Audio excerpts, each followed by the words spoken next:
Human officers tend to be experts in the areas they operate in when it comes to potential clandestine meeting places. A favorite one? Restaurants. We visited Norway to explore a restaurant just outside Oslo's city center, a place that marked the end of a very recent Russian espionage activity against Norway. Welcome to Spy Spots.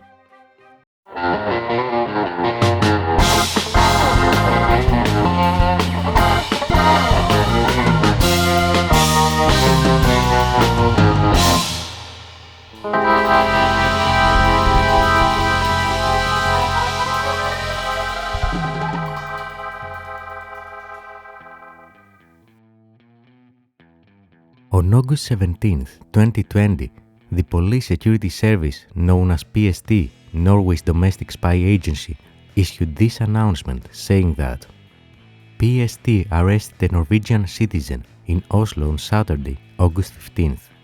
The man is charged with having handed over information to a foreign state that could damage fundamental national interests, sections 1 to 3 and 1 to 4. He will be brought for remand in Oslo District Court on Monday, August 17th at 1500.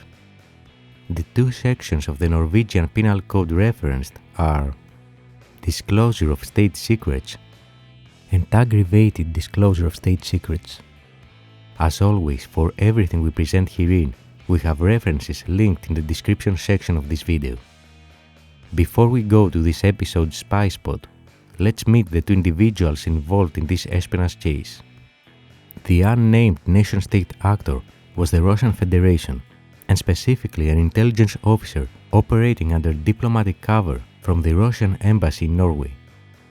Actually, the Russian Embassy in Norway issued a public statement in Russian and Norwegian that helped us identify this person even further. As we read, August 19, 2020, comments from the Embassy of Russia in Norway. On August 15, 2020, the deputy trade representative was arrested without reason by the police security service PST during a meeting with a Norwegian citizen. He was searched and did not get the opportunity to contact the embassy or call to the scene employees from the consulate. We protested to Norway's foreign ministry in connection with the violation of the diplomat status. They will, of course, draw the conclusions in Russia. The certification company DNV-GL, whose employee is the arrested Norwegian citizen, has many years of experience in cooperation with Russian companies and agencies responsible for oil and gas production, shipbuilding, large infrastructure projects and more. Such cooperation has never raised questions on the Norwegian side. This official statement revealed a lot of details, including that the two espionage suspects were a Russian diplomat and an employee of the Norwegian company DNV-GL. So who was that deputy trade representative of the Russian embassy in Norway?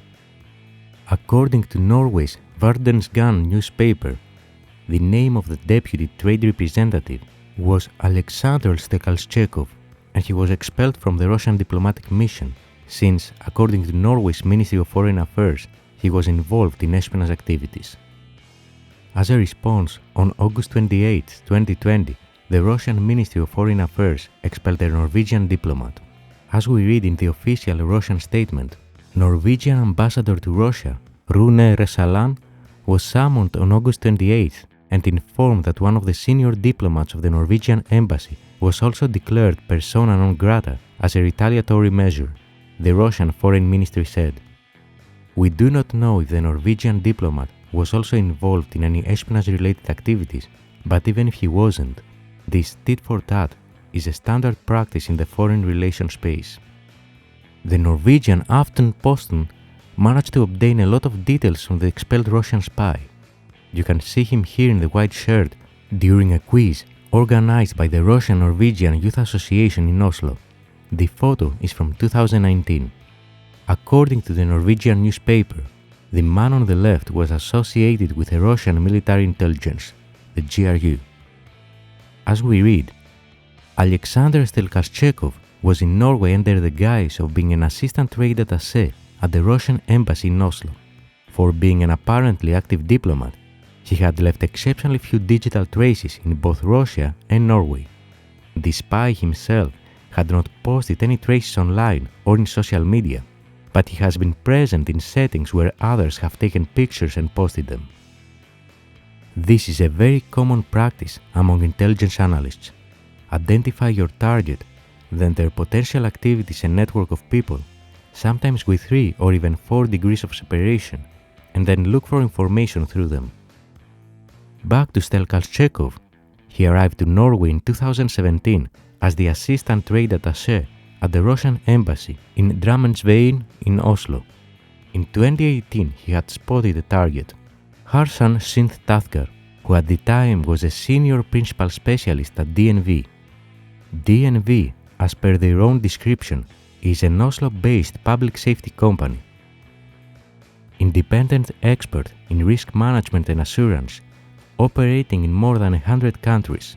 Through its broad experience and deep expertise, DNV advances safety and sustainable performance, sets industry benchmarks, and inspires and invents solutions.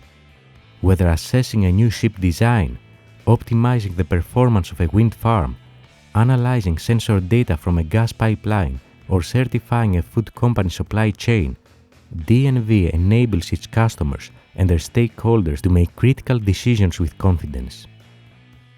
We aren't aware of the motivation or spotting process that took place, but what we do know is that the two first met in a seemingly random encounter while the engineer was getting on a bus after a conference where he had given a lecture. As we read on NRK, the 53-year-old further explained that he met the Russian for the first time at a technology conference in Fornebu in March 2018, where the defendant had given a lecture. He contacted me, I gave him my card, then I got an email back that he would like to meet me, says the 53-year-old in court. PST must have become aware of the defendant on June 16, 2020, in connection with a meeting between him and the Russian at a restaurant on Grünerløkka in Oslo. All the meetings between the defendant and the Russian are said to have taken place in restaurants, where the defendant was the recipient of dinners.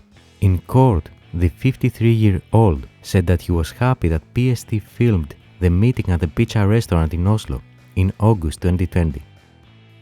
This article could also indicate how PST might have picked up this activity.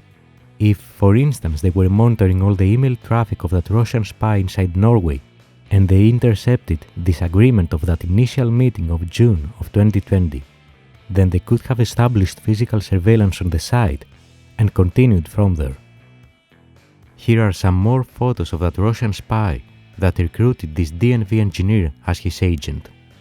Alexander Stekolshchikov was described as the Russian-Norwegian Youth Association's team captain. Next to him is his wife, that the Facebook post described her as a female encyclopedia, super smart, knowing many languages and being the soul of the team. In September 2019, the team received the first prize for a quiz by the same association.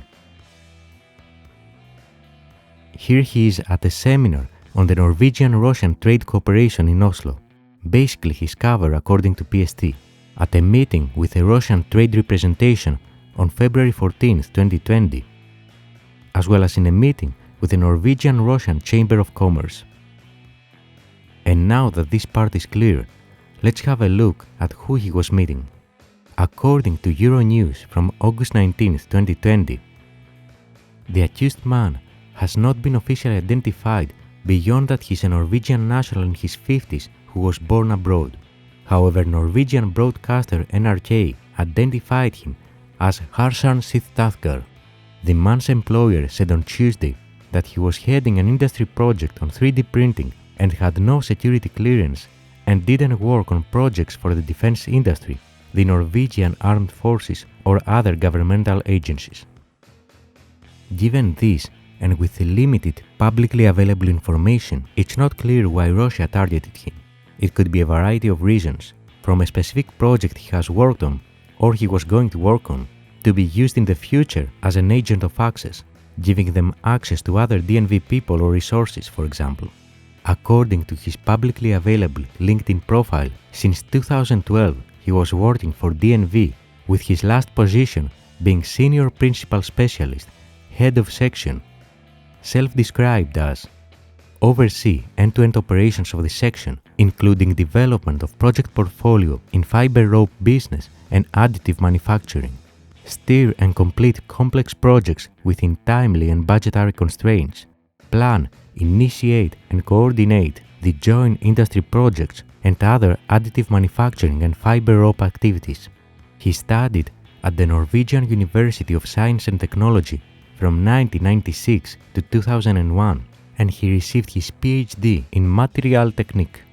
In the Norwegian newspaper document, we read about him that Harsharn Singh Tathgar has admitted to having received money for information. It should be a not insignificant amount of money, according to the prison order. Tathgar was born in India and is a Norwegian citizen. He was employed by Denosce Veritas and is active in the party Venstre. The accused was this afternoon remanded in custody for 4 weeks. The court refers, among other things, to seizure reports and the fact that, through their work, the accused has access to sensitive information that is considered secret within the meaning of Section 123 of the Criminal Code, and to the potential damage if such information is made known to another state. And continues that Tathgar was arrested at a restaurant in Oslo on Saturday. Then, just before, he is said to have had a meeting with a Russian intelligence officer, according to the police security service. In last autumn's election, the 50-year-old was a candidate for Venstre in the Vestre Aker district in Oslo. He has previously shown sympathy for the Green Party. Tathgar has supported Doctors Without Borders and the organization Droppen i Havet, meaning drop in the ocean, with money. The latter several times according to his own Facebook page. The Drop in the Ocean collects money and equipment to assist migrants arriving in Europe. The organization, which was established in autumn 2015, is active in several refugee camps in Greece. In 2001, Tathgar completed a doctorate on nickel and magnesium metal at the Department of Material Technology at NTNU and has previously been research director at Sintef and Umoe Solar, writes TV2. And in case you wonder what happened to him, according to NRK, the accused Norwegian was originally charged with espionage, but this charge was dropped. The man, whose name is Harsharn Tathgar, was instead charged and prosecuted for gross corruption.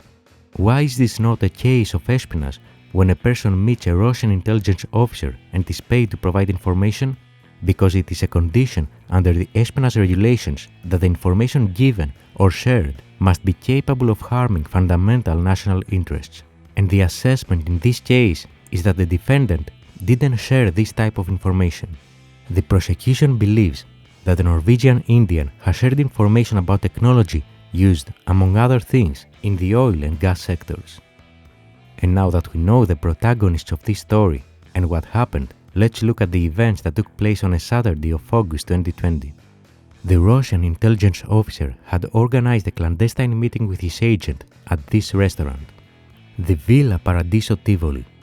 The place was already placed under covert surveillance by PST, and when the scientist provided information to the Russian officer and the officer gave him some money in return, they were both arrested. As NRK said, they had 14 to 15 meetings prior to this, and, quoting, the indictment states that the Norwegian should have received between 40 and 50,000 Norwegian kronas from the Russian man he met in the restaurant. That's approximately 37 to 4,600 US dollars. The accused 53-year-old admits to having received money, but said in court that he had earned so well that he had no need for the money. I am neither the police nor a lawyer who asks critical questions, says the man, who explained in court that he thought he met a Russian consultant. The parties agree that most of what the defendant gave to the Russian was open information that was not sensitive. The information was provided on memory sticks. It's important to note here that in human intelligence, it's typically advised to officers to give some reward to their agents, even if they don't really need that. This creates another means of leverage, if needed, and also it psychologically influences the agent to feel more obligated to help, among other things. And to our spy spot, what makes this specific restaurant such a good location for clandestine meetings? As mentioned in the introduction, spies are experts in finding and using the best places to hold those clandestine meetings, and the Villa Paradiso Tivoli has several good features. Firstly, it's located outside of the central part of the city, in a much more quiet and safe neighborhood. This immediately makes it harder to constantly monitor without raising suspicions, unlike the most central locations that are covered by all sorts of surveillance devices, private and public ones. Secondly, the location provides excellent cover to two of its sides, meaning that the intel officer only has to pay attention to two potential entry and exit points when looking for surveillance as they approach the location, basically during the last phase of their SDR. Lastly, it's a family-friendly place that will not attract any attention, unlike more luxurious places or famous locations around the city that people go and take photos, videos, see who's around, and have heightened security measures such as CCTVs and security guards for those reasons. Here's actually a photo at the moment of the detainment. Here we can also see the three undercover PST officers that did the arrest. And this photo here is just a few moments before that. And in case you wonder, here's how this restaurant looks on the inside, where this clandestine meeting was taking place. The food is also really nice, which is a plus since, after all, an intelligence officer wants to make his or her agents feel special, to feel like they are exceptionally important to them and they are always there for them. So being also a nice place with good food is always positive. If the road ever leads you to Oslo, and you feel like you want to try eating out at an actual spy spot, you can try the Villa Paradiso Tivoli restaurant.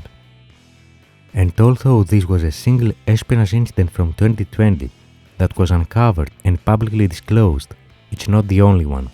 Every day, thousands of undercover intelligence officers all across the world are having similar clandestine meetings in restaurants, hotels, bars, and other locations to steal secrets undetected in the shadow world of espionage, where nothing is as it seems.